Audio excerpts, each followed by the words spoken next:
को मेरा नमस्कार और प्रेमियों को जय सच्चिदानंद। तो आज हम स्वयं की आवाज बुक में अध्याय 8 में क्षमा करके स्वयं को मुक्त करें, उसमें टॉपिक जानेंगे सिर्फ एक बीज।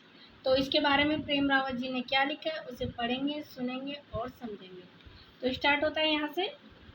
मुझे लगता है कि जब हम दूसरे लोगों को लेकर शांति के बारे में बातचीत करते हैं तो ये बहानेबाजी और कल्पना जैसा लगता है।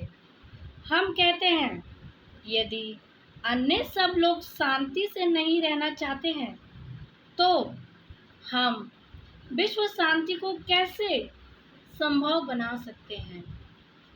इसलिए व्यक्तिगत शांति बहुत अच्छी लगती है, लेकिन हम समाज के अन्य सभी लोगों को शांति की तरफ कैसे मोड़ सकते हैं।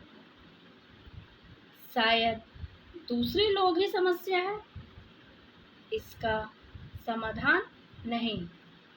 आगे है, अन्य लोग क्या कह रहे हैं, इस पर हमारा अधिक ध्यान जाता है और यही हमें अपने भीतर मुड़ने से रोकता है। ये सच है, शांति के मार्ग को पूरी तरह से अपनाने के लिए अरबों लोगों को प्रेरित करना एक बहुत बड़ा काम है, लेकिन इसकी शुरुआत करने का एक अच्छा तरीका है एक समय में एक व्यक्ति। और वह व्यक्ति कौन है जिसके साथ हमें शुरुआत करनी है? वह है हम खुद। ज़रा कल्पना कीजिए कि मैं और आप एक बड़े मैदान में खड़े हैं जिसके चारों ओर मैदान ही मैदान है। वह वहाँ तक है जहाँ सूरज और धरती मिले हुए से लगते हैं। और मैं कहता हूँ, मैं चाहता हूँ कि आप इस मैदान को और आसपास के हर मैदान को जंगल बना दें।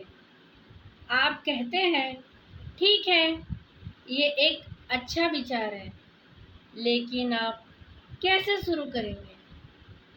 आगे, ये एक बड़ी और मुश्किल चुनौती की तरह लगता है, लगभग असंभव, लेकिन वास्तव में ये बहुत सरल है।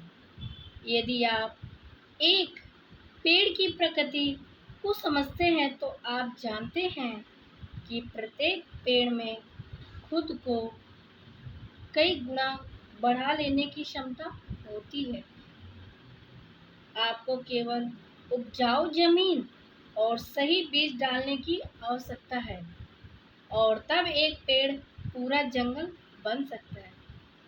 हाथ से 10,000 पेड़ के बीज लगाने की जरूरत नहीं है।